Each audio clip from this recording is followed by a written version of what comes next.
Bom, pessoal, ah, sejam bem-vindos ao canal do Porto Vale. Meu nome é Ianca Santos. Eu vou falar um pouco sobre dicas para quem está começando na área de TI. Eu atuo na área de programação e desenvolvimento de software há mais de 5 anos e estou aqui empolgada na minha primeira live. Estou aprendendo a mexer no OBS Studio, estou aprendendo a como transmitir a live para vocês e está sendo tudo novo, um desafio. Então, imagino que para quem está programando e aprendendo a programar e querendo entrar na área de TI, também tem desafios e vocês estão entusiasmados com as pequenas conquistas. Então, eu estou aqui para tentar ajudar vocês nessa descoberta. Eu separei 5 dicas, mas claro que existe muita coisa que pode aparecer e que poderia ajudar vocês. Então, se vocês tiverem alguma dúvida, podem deixar nos comentários, que eu vou estar dando uma olhada. Eu vou passar para vocês essas dicas, mas claro que ao longo da live eu vou tentar, além de dar dica, dar ferramentas para vocês poderem encontrar a melhor forma de fazer essas buscas, essa forma de aprender. Então, a gente está aqui para se ajudar e a comunidade de tecnologia é uma assim, na minha opinião, uma das mais abertas para compartilhar conhecimento e para a gente errar junto, aprender junto e resolver problemas junto. Então, sejam bem-vindos ao do Porto Vale. Peço para vocês já irem se inscrevendo, deixando seu like, clicando no sininho. Assim como hoje, pode ser que apareçam outras lives assim de repente. Então, o vídeo vai ficar gravado para vocês. É a primeira live, então eu não sei o que esperar, mas vamos seguindo. E espero que vocês aproveitem. Podem deixar seus comentários aí que eu vou estar dando uma olhada e tentando atender vocês. Bom, vamos à primeira dica. Quando eu comecei na área de TI, eu sempre tentei estudar bastante. A parte de lógica de programação foi uma das coisas que mais me fascinou. Na minha cabeça, era como se... Eu gostava de escrever poesia. Então, na minha cabeça, eu pensei que seria a minha nova forma de escrever poesia. Era uma ideia bem romântica, eu sei, mas eu tentava fazer metáforas e associar coisas para que me motivasse a aprender e a continuar gostando daquilo que eu estava fazendo. Então, a lógica de programação no início foi além de como eu pensar em uma receita de bolo. Então, claro, quando você está aprendendo lógica, os professores sempre vão dizer para você: o que é lógica? Lógica é uma forma de você passar a instrução para alguém ou para uma máquina. No sentido de programação é mais como você vai passar a instrução para o computador. E eles sempre geralmente eles sempre fazem o exercício de vamos fazer uma receita de bolo, uma receita de como fritar um ovo, ou como você vai tomar banho. E aí você tem que escrever instruções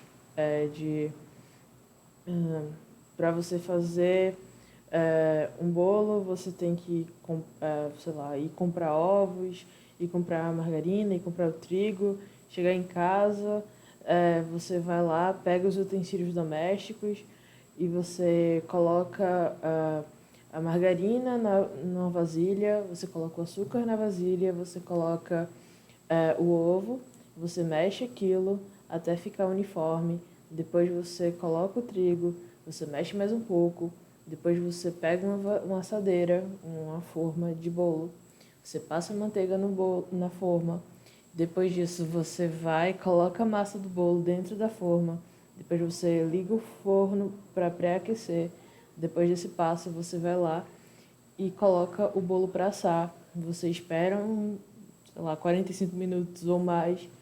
Depois disso, você vai para o próximo passo, que é tirar o bolo do forno.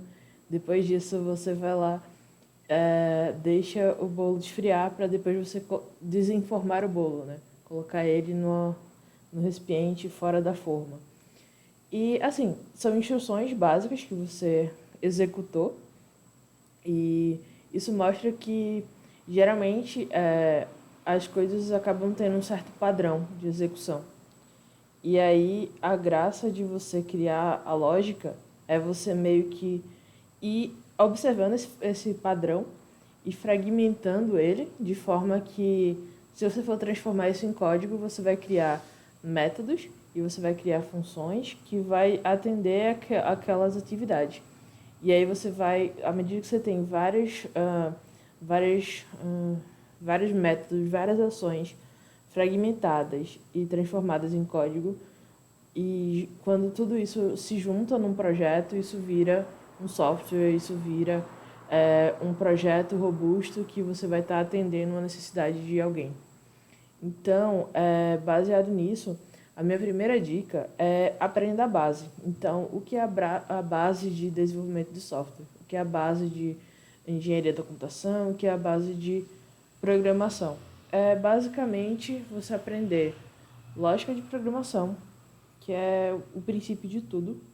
Então, tem algumas ferramentas que você pode aprender lógica de programação, seja alguns de low code, ou seja, daqueles códigos que você vai montar a estrutura, a lógica do código via arraste e solta, que é alguns blocos de código que você vai lá, clica, monta a lógica, põe as condições, faz a repetição e no final aquilo gera alguma ação.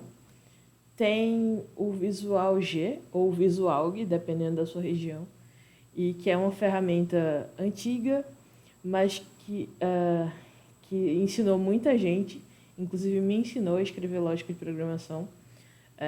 A gente escrevia código via Portugal, ou seja, você passava instruções em português para essa ferramenta, esse editor ou IDE, não sei o conceito do Portugal, se eu posso chamar ela de IDE, mas esse editor de texto, que você vai lá e escreve instruções em português, que não deixa de ser lógica de programação pura, e no final você vai montar a sua primeira calculadora, e aí você comemora, porque você vai se achar a pessoa mais importante da face da Terra, você vai se sentir o engenheiro da NASA, ou a engenheira da NASA que construiu o foguete que foi para a Lua, enfim.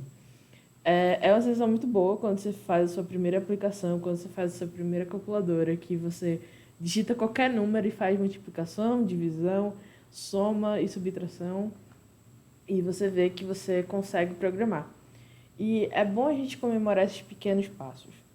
Por quê? Porque ao longo da sua vida de programador, todo dia você vai ter pequenos passos para comemorar, ou vai ter dia que você não vai ter esses pequenos passos, que você vai encerrar um pouco frustrado, mas aí você acorda, toma aquela velha xícara de café e aí você começa tudo de novo. Então, você aprende lógica de programação como sua base, você aprende estrutura de dados. Estrutura de dados é uma coisa que a gente precisa aprender, porque a gente acaba negligenciando isso ao longo do tempo. Então, se você for para uma graduação, ou até um curso técnico, talvez, ou qualquer curso que você encontrar na internet, às vezes você pode achar isso um pouco chato, mas estrutura de dados vai fazer com que você pense a longo prazo, ou seja, você estruturando seu código, você montando classes, você fazendo uma orientação a objeto, por exemplo, você vai conseguir fazer uma aplicação sólida que você vai conseguir dar manutenção no futuro, você vai conseguir ajudar outras pessoas porque você vai entender um padrão que está sendo feito no código. Então, é importante vocês aprenderem estrutura de dados. Então, a gente tem lógica de programação, estrutura de dados e, por que não, banco de dados. Banco de dados é uma coisa importante para você aprender. Por mais que você não vá virar um DBA, que é aquela pessoa que só trabalha com banco de dados, todo programador precisa ter noção de banco de dados. Por que isso? Porque a nossa ferramenta que a gente vai construir, o nosso software, ele vai precisar salvar os dados. Então, se eu estou fazendo um cadastro de, de uma lista de compras, eu vou no supermercado e sei quais produtos eu vou comprar.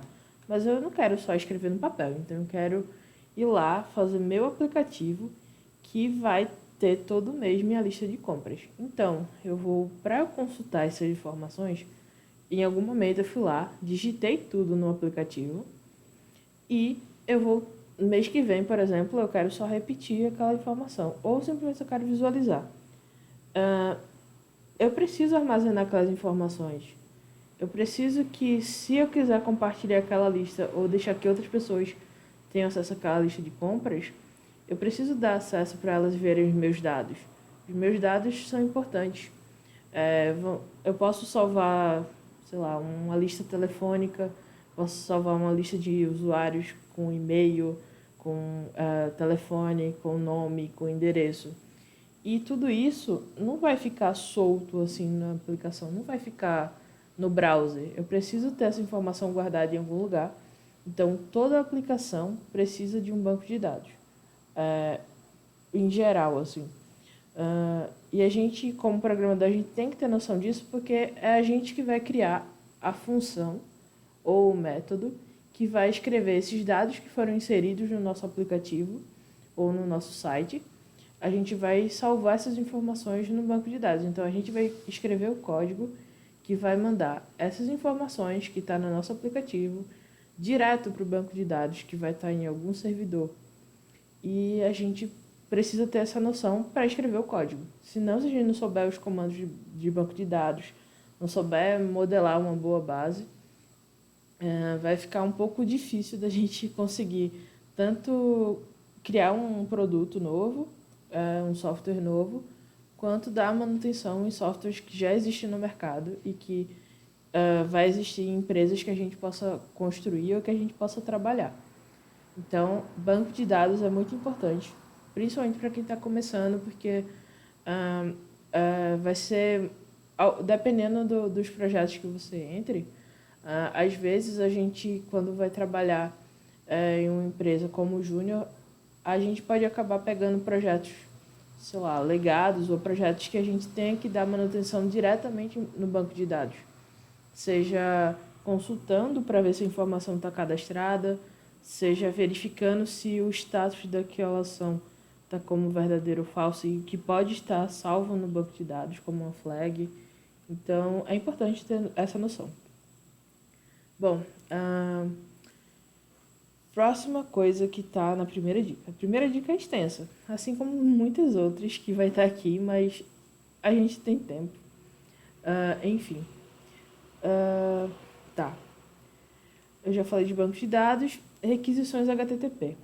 Bom, como eu falei de servidor, brevemente, nossa aplicação, nosso software vai estar salvo em um servidor. Seja esse servidor numa CPU embaixo da sua mesa, ou num data center na sala do lado, ou simplesmente na Amazon, no Azure da vida, que são conhecidos e famosos por serviços de cloud computer, e que é o que a gente chama de nuvem. Então, a gente tem esses servidores que hospedam nossas aplicações, nossos serviços. E a gente trabalha tudo que a gente consome hoje em dia de informação foi simplesmente requisitado para esses serviços, para esses servidores. Então, a gente precisa entender como essas requisições HTTP são feitas. Então, são métodos do tipo request, são métodos do tipo get, que é para pegar informação, métodos put, delete, update. Então, é bom a gente estar bem familiarizado com que isso serve, para que isso serve, e como a gente implementar isso, independente de linguagem. Tudo que eu estou falando aqui independe da linguagem que eu vou usar. Isso é exclusivamente dependente do conceito que eu vou usar, de como implementar isso E aí eu posso fazer com N linguagens, qualquer linguagem que eu quiser, tudo isso dá para ser aplicado, tá? Outra coisa importante de se aprender, ainda falando de base, é o HTML, o CSS e o JavaScript. Bom, como eu falei já de requisições HTTP, eu estou falando também de coisas e serviços web, ou seja, tanto pode ser um site, como pode ser um aplicativo de celular, como pode ser uma interface de relógio, de smartwatch, como pode ser qualquer coisa que seja de interface. Acho que hoje em dia, não sei, talvez chutando aqui, uns 90% das coisas digitais que tem interface, que tem, sei lá, algum texto e botão, geralmente ela foi feita com HTML, CSS e JavaScript. O HTML ele é basicamente a estrutura do código, ou seja, no HTML a gente vai escrever lá o título da página, a gente vai passar o texto que vai ser exibido, a gente vai dizer que existe um botão e a gente vai dizer onde vai estar cada parte daquele texto e qual a importância dele no layout da página, no layout do software. A gente vai estilizar esse HTML, ou seja, a estrutura é, digamos que, como essa parede aqui, digamos que embaixo dela, ela tem bastante ferro, bastante, talvez, cimento e agora a gente vê que ela tem tijolos. Digamos que o CSS, ou seja, essa analogia de ferro, cimento, tijolos e um pouco de brita, que seriam pedras para deixar rígido a massa, isso seria o equivalente ao HTML, ou seja, a estrutura da parede do nosso site, da nossa interface, é o HTML. Já o CSS é aquela, o CSS tem a responsabilidade de dizer para o nosso HTML que o tijolo ele vai estar com essa largura, ele vai estar nessa posição, ele vai ter a cor laranja e o cimento ele vai ter a cor cinza, que vai estar preenchendo tudo isso aqui e vai determinar a posição de cada coisa. O CSS vai ser a pessoa responsável, a parte responsável que vai dizer que o meu título, dica, vai ter essa fonte, que vai ter essa cor, que vai estar nessa posição da página. E isso é a responsabilidade do CSS. Ele atribui estilo. O CSS, ele é a camada de estilo. Eu não vou lembrar exatamente a tradução do CSS, mas é alguma coisa relacionada a estilo, cascade. Enfim, é exatamente camada de estilo, traduzindo literalmente. E o JavaScript? Bom, o JavaScript ele é responsável pelas ações. Ou seja, o JavaScript é o que vai fazer o clique do botão abrir para mim uma outra tela. É o que vai fazer o clique do botão mandar a requisição HTTP com os meus dados, salvar no banco de dados. O JavaScript vai mandar essa instrução, no caso, para um back-end da vida. Mas, enfim, o JavaScript ele vai dar interatividade à minha página, ele vai ter responsabilidades de ações. Então, o JavaScript ele vai atribuir ação e vai conseguir fazer validações no meu código, no meu software, na minha aplicação. Então, isso tudo aqui, que eu falei bastante para vocês, é o que eu tô dando como dica 1.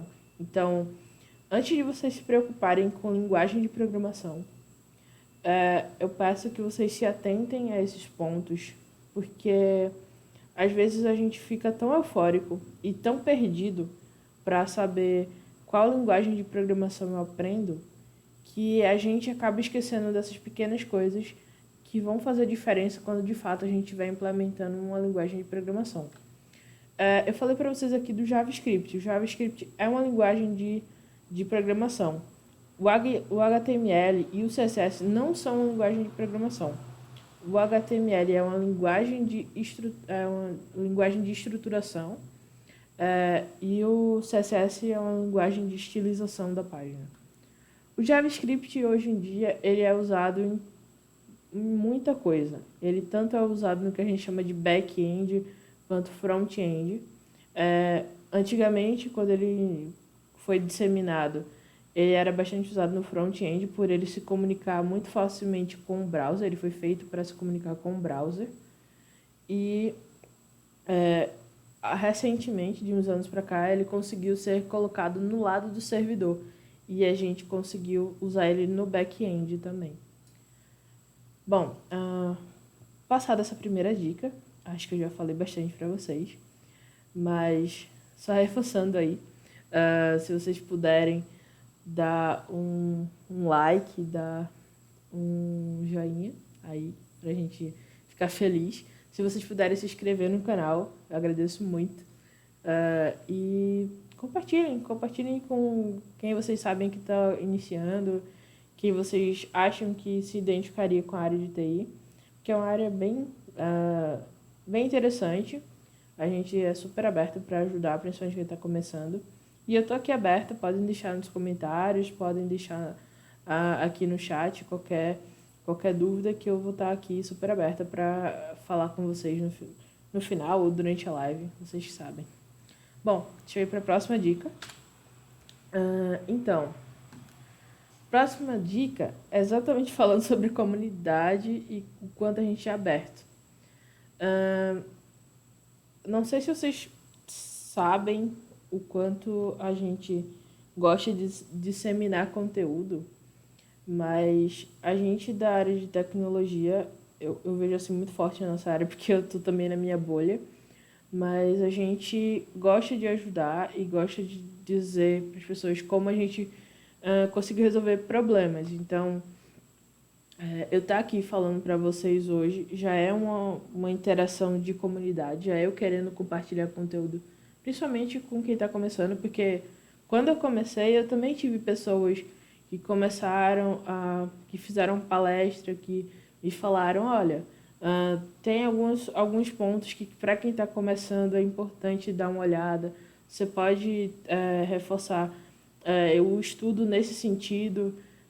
A gente tem também me falaram da comunidade, a gente tem uma comunidade aberta, que tem eventos, que tem pessoas que ajudam a fazer projetos, tem projetos open source, que é projetos abertos que grandes empresas ou pequenos grupos de pessoas deixam abertos no GitHub, que todo mundo pode ir lá submeter um pull request, que é uma requisição de alteração no projeto, e aí as pessoas vão lá e aprovam. Você tem um GitHub que é totalmente aberto para você ir lá e olhar o código de qualquer pessoa. Então, a gente compartilha, a gente simplesmente diz, mundo, olha aqui o que a gente está aprendendo e se você quiser aprender com a gente, estamos aqui. A gente ajuda você. Então, a gente é bem aberto para isso. E o que acontece? O fato da gente ser aberto para isso, a gente tem bastante ferramenta para se comunicar. Então, a gente tem grupos de tecnologia, seja no WhatsApp. Tem muito grupo no WhatsApp que eu participo, às vezes eu nem interajo, mas eu tô lá porque em algum momento pode fazer sentido. Eu posso chegar lá e compartilhar o link desse vídeo, por exemplo. Eu posso ler o artigo de alguém que publicou lá, porque eu posso estar precisando para alguma alteração no meu projeto. Então, a gente sempre está compartilhando informação. Então, além do WhatsApp, tem bastante grupo no Telegram, tem bastante grupo no Discord, principalmente se você estiver participando de algum evento.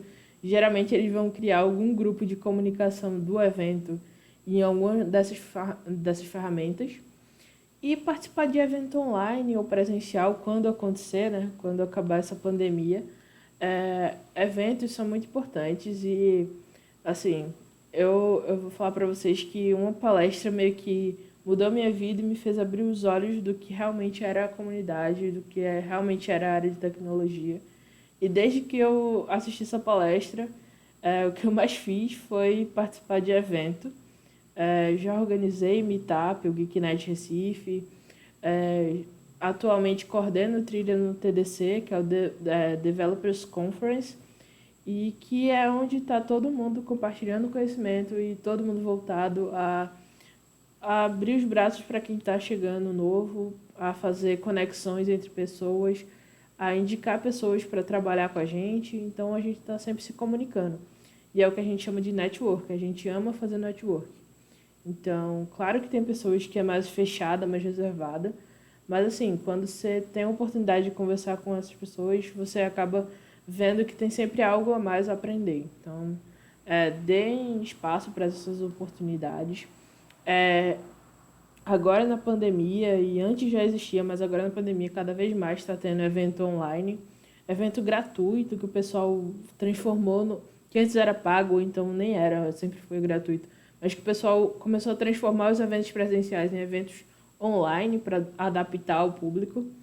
E tá aí para vocês se inscreverem, participarem, aprenderem coisas novas. E é isso, a comunidade está muito aberta. Então, sejam bem-vindos à área de tecnologia. E a gente está aqui para ajudar vocês. Bom, próxima dica. A próxima dica é uma dica que é o essencial, assim, para vocês fortalecerem o conhecimento todo. Eu já falei para vocês, aprendam a base. Já falei para vocês, conheçam a comunidade, entrem na comunidade, participem da comunidade. E agora eu estou falando para vocês, simplesmente peguem todo esse conhecimento e pratiquem. Criem projetos pessoais, postem no GitHub para facilitar. Eu não sei se todo mundo aqui conhece o GitHub. GitHub é tipo uma rede social dos programadores. É tipo uma rede social de código. Você cria seu projeto, você posta lá no GitHub, até como forma de você estudar Git, que é usado para versionar código, para você não ter que salvar aqueles arquivos do projeto, arquivo versão 1, arquivo, sei lá, 1900 e bolinha, para você usar o Git e uma ferramenta de você salvar essa versão e postar para você ter acesso futuramente, ou para outras pessoas aprenderem com o seu próprio código. Então o GitHub está aí para você criar sua conta, para você compartilhar com o pessoal, você olhar o código das pessoas e você aprender muito e praticar muito o seu conhecimento. Todo mundo tem uma porrada de repositório no GitHub. Repositórios são as pastas dos seus códigos, são os seus projetos. E assim, todo dev tem aquelas pastas, aqueles repositórios que nunca foram terminados, mas tá lá o código porque um dia eu termino, ou então tá lá para quando eu precisar consultar o código para fazer a função de como transformar data em string, ou sei lá, fazer alguma coisa, o código dele tá lá e um dia ele vai terminar ou não também, ou vai criar um novo repositório, um novo projeto. Mas assim, criem GitHub, pratiquem bastante o que vocês estão aprendendo, criem seus próprios códigos, errem bastante e aprendam com seus erros. Os erros são importantes. Claro que a gente está começando, a gente fica com muito medo de errar, mas é importante a gente errar, porque todo dia a gente vai acabar errando e a gente vai consertar. Ou seja, se não fosse para ter erro, acho que não existia nenhuma vaga de TI assim, porque a gente geralmente é pago para consertar erros de alguém e criar novos, ou consertar novos erros e criar soluções, mas até a gente dizer que aquilo dali é uma coisa que resolveu o problema de alguém, a gente com certeza teve muitos erros antes de chegar naquela solução. Então, todo dia a gente está errando e aprendendo com esses erros. Nem que seja para a gente reconhecer que a gente aprendeu com eles amanhã ou uma semana que vem, mas a gente tem que praticar e tem que errar bastante. Bom, dica número 4. Mas já que a gente tá na dica número 4, o que vocês acham de deixar um like, hein? Deixem um like, compartilhem. Deixa eu ver se esse negócio funciona aqui. Ó, tem uma paradinha do sucesso de transição e não sei se funciona. Enfim, meu negócio do like não tá aparecendo pra vocês, mas eu tô pedindo pra vocês aqui, pra vocês deixarem um like, pra vocês se inscreverem no canal, pra vocês compartilharem essa live, tá? A ideia é que o canal continue tendo conteúdos importantes e conteúdos legais para o pessoal de tecnologia ou qualquer outro assunto que eu simplesmente tenha vontade de colocar aqui no canal. Mas é isso. Eu vou para a dica número 4, tá? Tá. A dica número 4 é muito importante. Não adianta você ter conhecimento sólido da base, ou seja, você sabe lógica de programação, você sabe banco de dados, você sabe fazer requisições HTTP, você sabe muito de HTML e CSS e você virou um ninja no JavaScript. Não adianta você saber tudo isso se você não souber se apresentar para vagas de emprego. Então, se apresentar para vagas de emprego, hoje em dia, na era da pandemia, na era digital, a gente tem uma ferramenta muito importante que é o LinkedIn. O LinkedIn é uma rede social de trabalho, é uma rede social que vai ajudar você a encontrar empresas e encontrar vagas nas empresas. Você pode estruturar um LinkedIn muito bom, colocando o que você está aprendendo, colocando quem você é, qual é o seu objetivo de carreira, assim, eu quero ser um programador júnior, mas eu estudei lógica de programação, estudei estrutura de dados, estudei banco de dados, seja SQL Server, MySQL, ou então eu estudei banco de dados Oracle, qualquer banco de dados, você vai lá e coloca. Eu estudei JavaScript, HTML, CSS, ou seja, eu sei fazer uma interface bonita, eu sei fazer uma interface não só bonita, mas uma interface que o usuário vai conseguir usar meu aplicativo, vai conseguir usar meu site. Eu sei tudo isso e eu sei Git porque eu postei meu código no GitHub, então eu usei Git para versionar meu código. Caramba, tudo isso você já pode colocar na área de skills, que skills é basicamente para você dizer quais são suas ferramentas. Isso daí já deixa um pouco mais atraente o seu LinkedIn, porque você já está dizendo quem você é, o que você estuda, o que você sabe fazer. Além disso, você pode dizer, eu estudo, faço curso técnico de sistemas para a internet, eu faço curso técnico de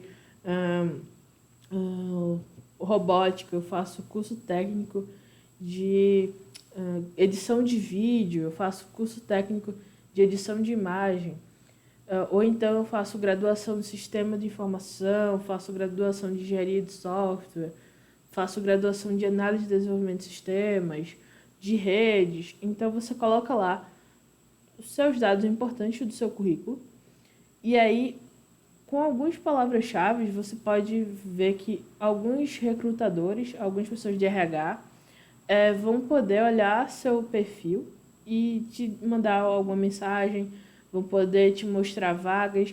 Você pode ir na área do LinkedIn chamada Jobs ou Vagas e ver quais são as vagas que tem para aquelas ferramentas que você está estudando. E aí você pode simplesmente ir lá, aplicar para a vaga, pegar o e-mail da empresa e mandar com o seu currículo. E aí você pode... eu estou vendo aqui que a empresa está com vaga e eu consigo ver quais são as pessoas que estão dizendo no LinkedIn que trabalham nessa empresa. Então, o que é que eu vou fazer? Eu vou lá, eu vou pedir conexão com algumas pessoas que trabalham nessa empresa, vou falar com elas na mensagem do LinkedIn, perguntando como é trabalhar naquela empresa.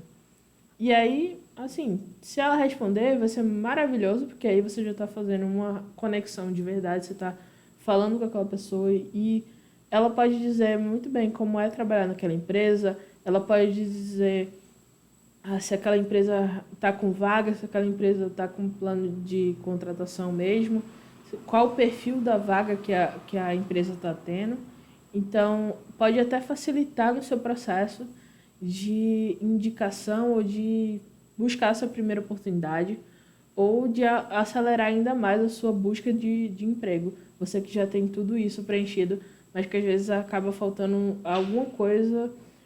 Às vezes não necessariamente depende de você, mas às vezes você pode melhorar um pouco mais o seu LinkedIn para que as pessoas te achem mais atraente para aquelas vagas. E é isso, algumas vezes só basta colocar ali naquele header embaixo do seu nome as ferramentas que você está usando, seja JavaScript, seja Java, seja React, seja Angular. Às vezes essas palavrinhas-chave fazem toda a diferença quando o pessoal do RH vai lá pesquisar algum profissional que atue com aquela ferramenta. Bom, já falei bastante, mas vamos para a dica número 5. E na dica número 5, eu vou ver se agora funciona.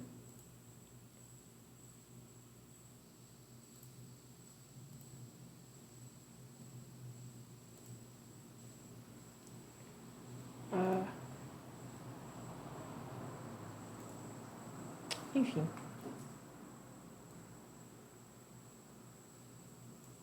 Bom, na dica número 5,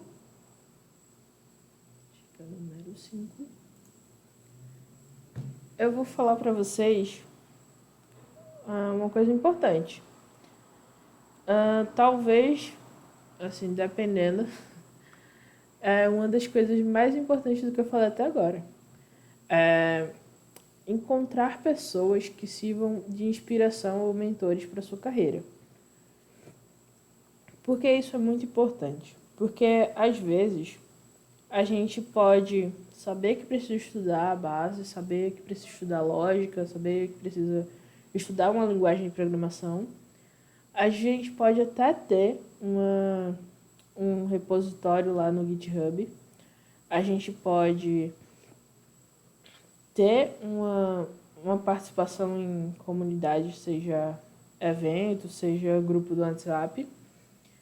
E a gente pode ter uma conta no LinkedIn. A gente pode ter todos os 4 itens anteriores. Mas às vezes, tudo isso não deixa a gente tão motivado a ponto de a gente saber que a gente precisa evoluir um pouco mais. E quando a gente tem pessoas que podem inspirar a gente, pessoas que podem servir de mentores pra gente, não que a gente vá fazer igual aquela pessoa, não que a gente vá seguir os mesmos passos que ela, porque isso é impossível. Todo mundo tem uma jornada, todo mundo tem um desafio. Às vezes a pessoa que você está vendo lá no palco do evento apresentando uma palestra que você achou foda, você vai lá e vai achar, vou fazer tudo que ela está fazendo e vou apresentar nesse mesmo palco.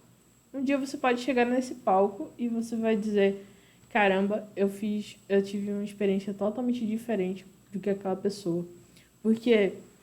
Porque você está sendo inspirado por ela, porque você sabe mais ou menos o que ela fez, você não sabe tudo o que ela viveu, você sabe mais ou menos o que ela fez, você sabe mais ou menos o que ela estudou, você só não sabe as frustrações que ela teve, você não sabe as dores que ela teve, os problemas que ela teve para chegar ali, mas você sabe mais ou menos o que ela vivenciou ou o que ela estudou.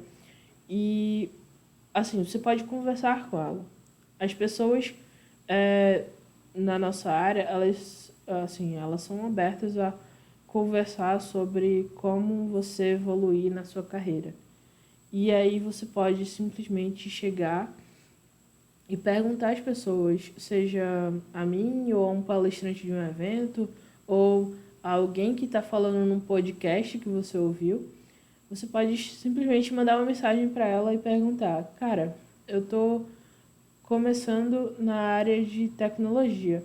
Você pode me dar algumas dicas? Você pode mais ou menos dizer como eu posso melhorar em tal tecnologia, como eu posso melhorar o meu blog, como eu posso melhorar o meu projetinho que eu estou tendo dificuldade. E isso vai ser um start para você conseguir uma certa aproximação com aquela pessoa. Você pode, além de ter essa conversa, você pode ver o quanto aquela pessoa evoluiu na carreira, o quanto ela saiu aprendendo e as coisas que ela foi fazendo.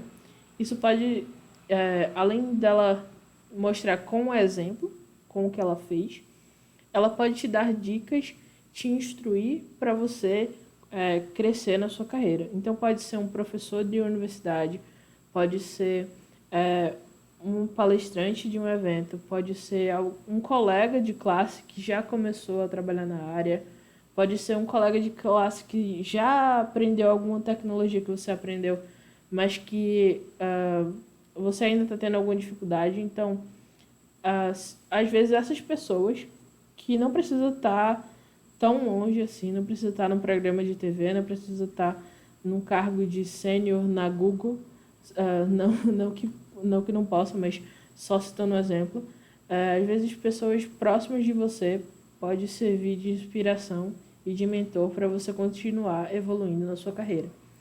Então, é isso. Basicamente, essas são minhas 5 dicas. Eu estou muito feliz de estar fazendo essa live hoje.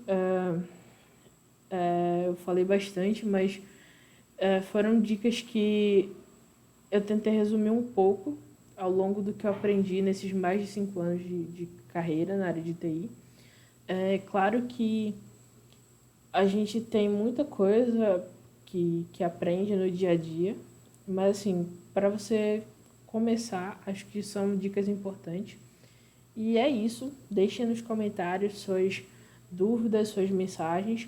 Eu estou aqui super aberta para aceitar feedback, para ver o que vocês têm para falar. Espero que vocês tenham gostado.